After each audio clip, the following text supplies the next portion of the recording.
Good evening, everyone.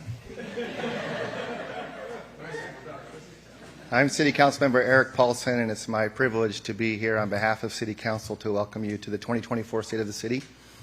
I want to first of all start by thanking everyone for being here on what's an amazing last full day of winter and what hopefully is a preview for the spring. I'd also like to give a special shout out to one of my colleagues who's here this evening. If something would have happened to me and I wasn't able to give these remarks, there was a colleague that's willing to step in and provide the remarks on my behalf, and even went so far as to wear the exact same uniform. So, Bart, thank you.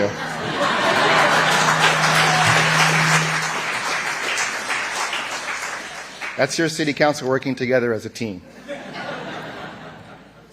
But we have a busy night tonight, so without any further ado, it's my profound privilege and honor to introduce to you the Mayor for Vancouver, and McEnerny-Ogle's.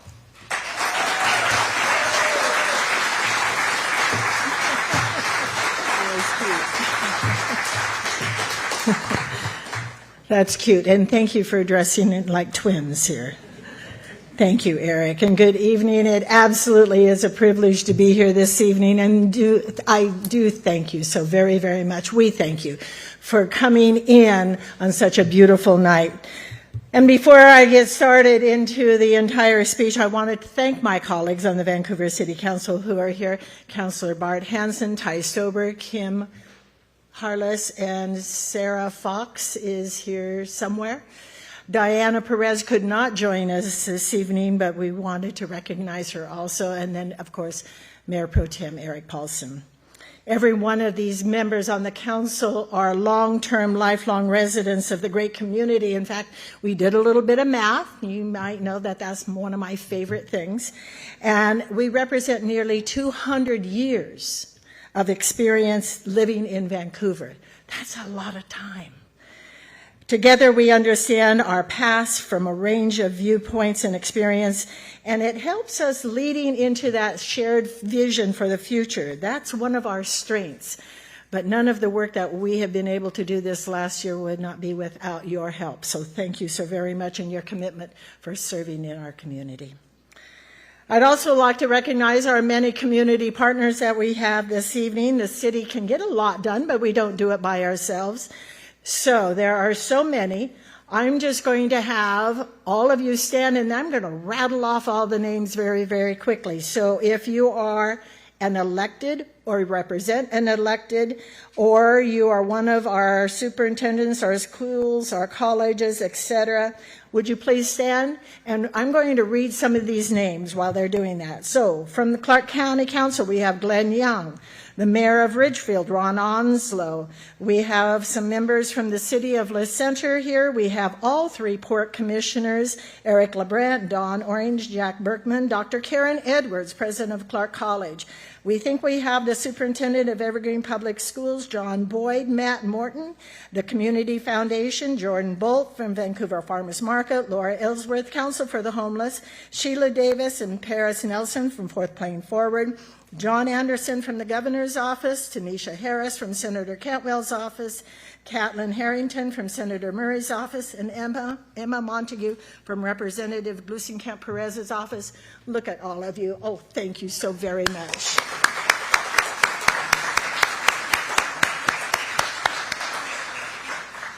I thought it was interesting that you just made that little pond right there over close to the door, right? There you go, nice. It is an absolute honor to work with you. We are so proud of all of your work and what we're doing, and many of the issues that we are addressing in the community, we need your help, whether you're a sister city or the Port of Vancouver or anyone in state and federal government. It's absolutely wonderful. All of the things that we do could not be given to you tonight. You would be here for a long time. But what we do is consider our current condition, our state, if you would. But the scope of what we do is expansive. It's impossible to put everything all together into one night. So we do what we call an annual report. And you can access that using a card. I believe there were cards at your seat that you can look at, or just go on the city's website. And while I might add, if you haven't seen the annual report for CTRAN, look it up. It's a great little cookbook, and it has pictures of pies in it. It has to be said that our policy work as a council would not be as effective without the work of nearly 1,500 full-time employees that have been led by our city manager, Eric Holmes, who will be retiring in October.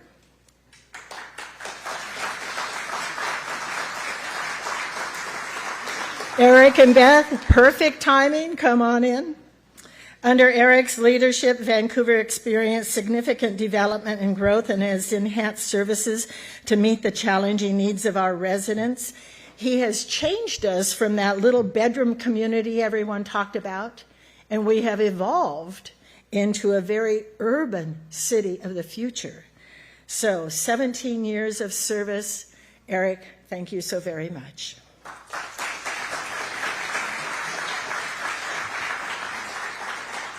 1,500 employees, not as large as a school district, 1,500 employees. That's a lot. And those are the individuals that keep us safe, maintain our streets. Yes, we know they're filling potholes just as fast as they can. They are making sure that we have safe, clean drinking water, provide spaces and places for us to play, plan our growth, and more. And if you are a city employee, would you please stand and let's thank them, please.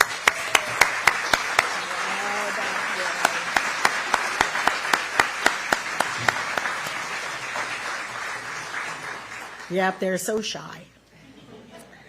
But before I go any further, I'd like to thank my husband of 44 years, Terry Ogle. Thank you for your support.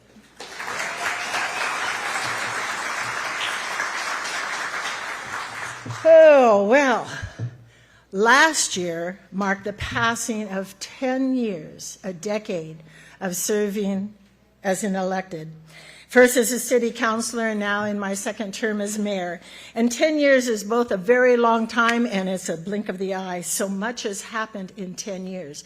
But the Vancouver City Council in 10 years has done a number of wonderful things. First of all, our community. We grew 40,000 people in the last decade. We went from about 162,000 to 200,000 people in 10 years. We serve an additional 90,000 people in our urban growth area just outside the city with water, sewer, fire, and EMS. Sorry, Ridgefield, but we are now the fastest growing city in this state, and we're one of the fastest of the 50 fastest growing cities in the country. Ooh, no wonder things are a little hot around here. We became more diverse with 64% of an increase in our communities of color. And the City Council has made some incredibly bold moves to address all of that growth and development. So, many of you were here when we cut the ribbon on the waterfront park. That was the first phase of the waterfront access project that was completed in 2014. That waterfront park and that crown jewel of the Grant Street Park, that opened 4 years later. In 2015, the council adopted the street funding strategy. And remember on your license, you saw that little TBD all the time? It's not to be determined. It was the Transportation Benefit District. And so far, that has allowed us to invest over $80 million to support and improve our street system over these last 10 years. In 2017, we welcomed another 5,000 new residents when the Van Mall North area became part of Vancouver. We also purchased the 63-acre Tower Mall site that was up in the Heights. And after a considerable amount of community engagement, we're now seeking a developer for those first 3 sites along Mill Plain. The first housing project completed with the Affordable Housing Funds opened in 2018. And we have both business-friendly policies. Those policies attracted and retained companies like Absci and Banfield and HP and Integra Telecom. But also those business-friendly environments that we've been working on fostered many of our small businesses over the last decades like Diggs and Pop Local and 4 Cameos and so many other that call Vancouver home. And all throughout the last 10 years, we have also heard your priorities: police, fire, and parks. In my first State of the City, I spoke of honoring Vancouver's past while looking to the future and maintaining our quality of life and what we love about Vancouver while we grow. That hasn't changed. Our commitment to Vancouver, our quality of life, what we love about this special place remains as unwavering then as when I said those first words 6 years ago. Valuing our quality of life and what we love about Vancouver doesn't mean we won't change. You saw the evolution of Vancouver on that timeline. I don't know if you were out in the hallway, you saw all of those changes in there. The First Nations who originally established our communities here 10,000 years ago, that's why we're here today for the most part, and to all the people that followed, they all understood that this was a very special place. You saw the change. Growth and change, decade over decade, year over year, sometimes within months, a new building went up on your block. We invited you to place yourself on the timeline, and when we place the City Council on the timeline, we bring nearly 50 years of experience serving the community on council. For a moment, think about what you put on the timeline. You may have moved here, be closer to your grandchildren. Maybe you got your first job, opened a business. Maybe you started a family, rented your first apartment, or bought a home. Over the years, there has been so much change. There are so many stories. And change can be exhilarating and very exciting, but it can also be daunting and scary. But change is necessary. To continue our quality of life, you told us the many things that will advance it. From keeping our community safe, investing in infrastructure, to more affordable housing options, protection from climate change, and the list goes on and on. But make no mistake, Vancouver is growing rapidly, and we've evolved from that suburban bedroom community to an urban destination. And that means we have to adapt, we have to grow, we have to learn from our mistakes, and we need to try new things. Otherwise, the future you have told us that you want, future that we all want, just won't happen. To help guide our way into the future, we've developed and adopted a host of master plans and frameworks and policies and budget priorities that address all of those areas and issues that our community identified as important.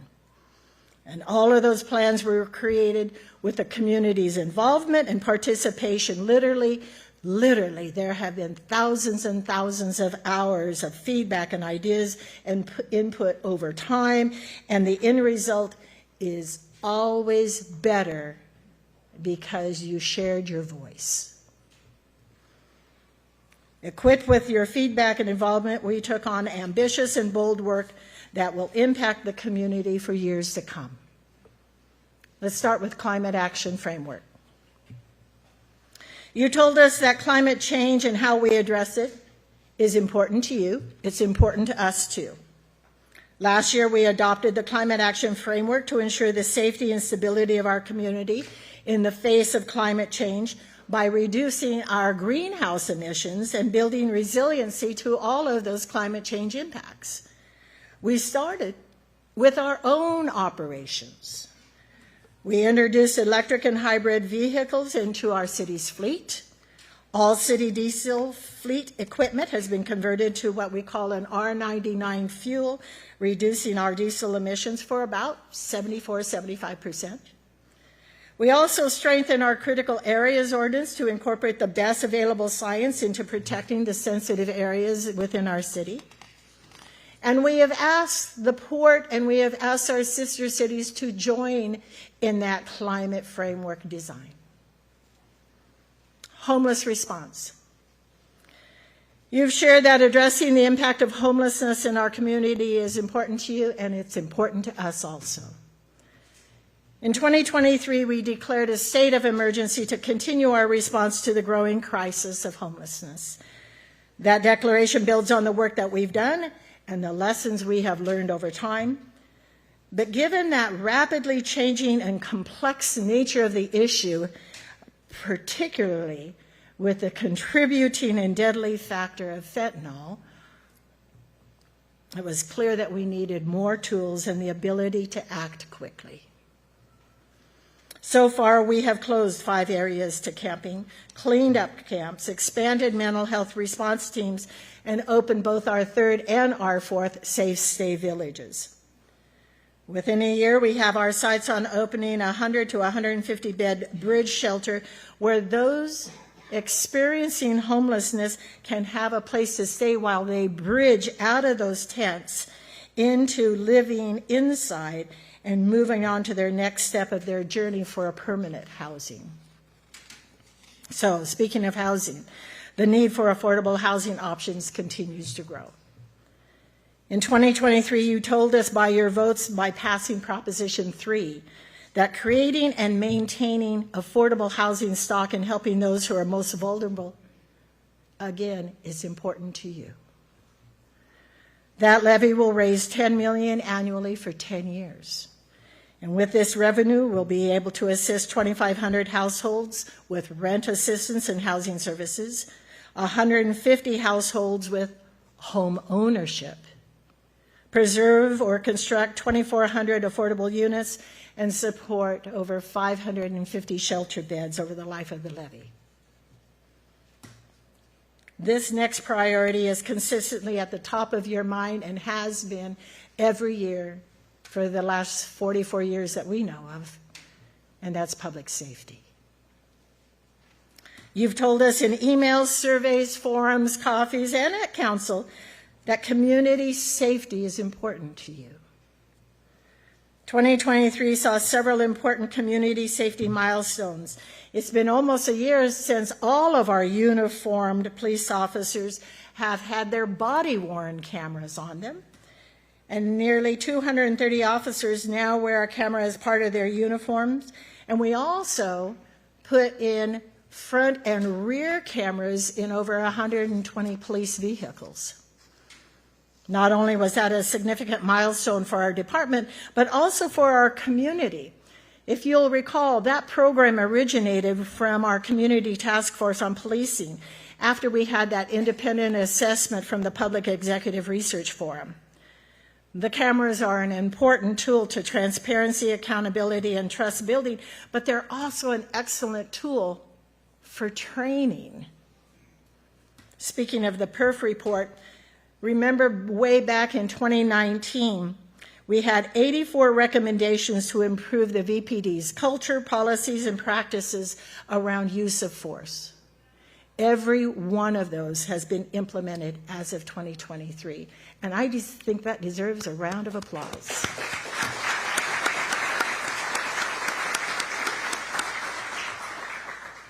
There is a growing demand for police services, and as we look to the future of policing in Vancouver, the city manager recently convened a police advisory committee to help identify those community safety needs, those gaps in service, and talk about ways to improve policing and public safety along with some very meaningful outcomes.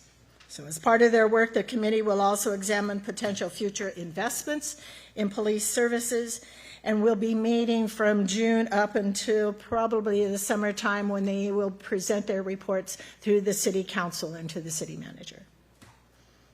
But we can't talk about police without talking about our fire department. And so last year, we're continuing to see the results of your investment when you supported Proposition 2.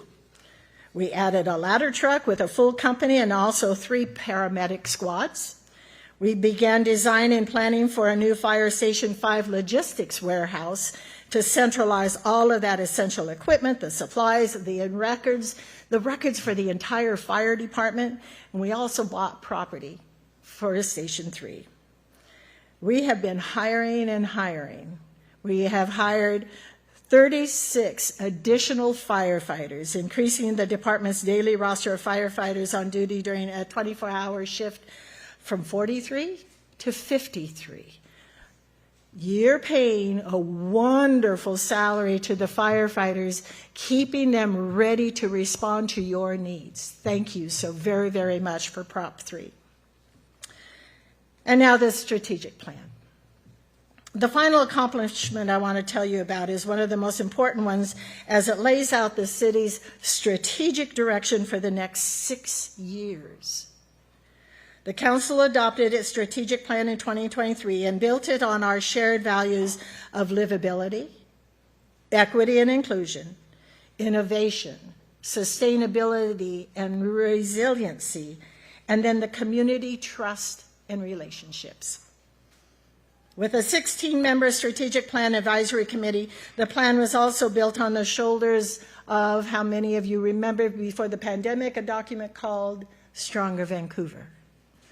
And our previous strategic plan, as well as our other critical plans such as the Climate Action Framework, the Comprehensive Plan, Arts, Heritage, and Culture Plan, and so many more, and all of those with the community's guidance and involvement.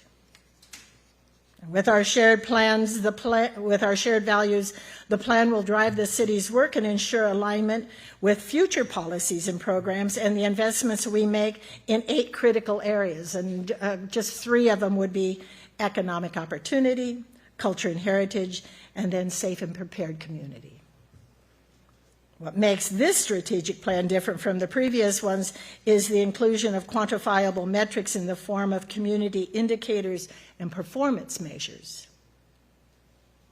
Whew. I moved to Vancouver 44 years ago. And like all the previous generations of people who came to call this place home, I fell in love with Vancouver and made it my home too. Every member of the Vancouver City Council has deep roots in Vancouver, and they have worked to improve and build upon our community over their many years. This is a special place. The state of our city is strong, and it always has been.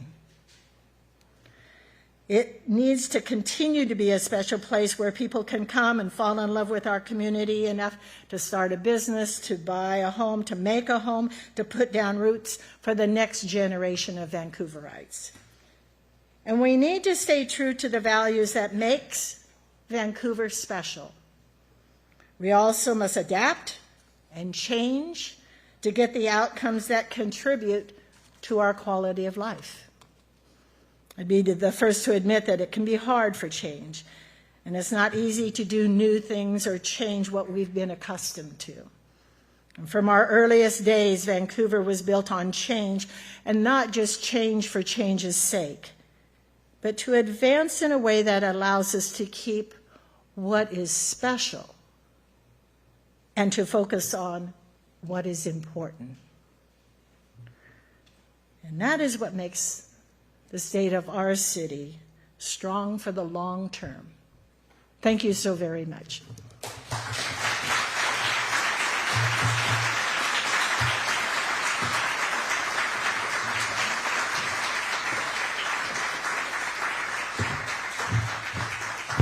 Thank you, Mayor. Let's give it up for the mayor one more time. Come on.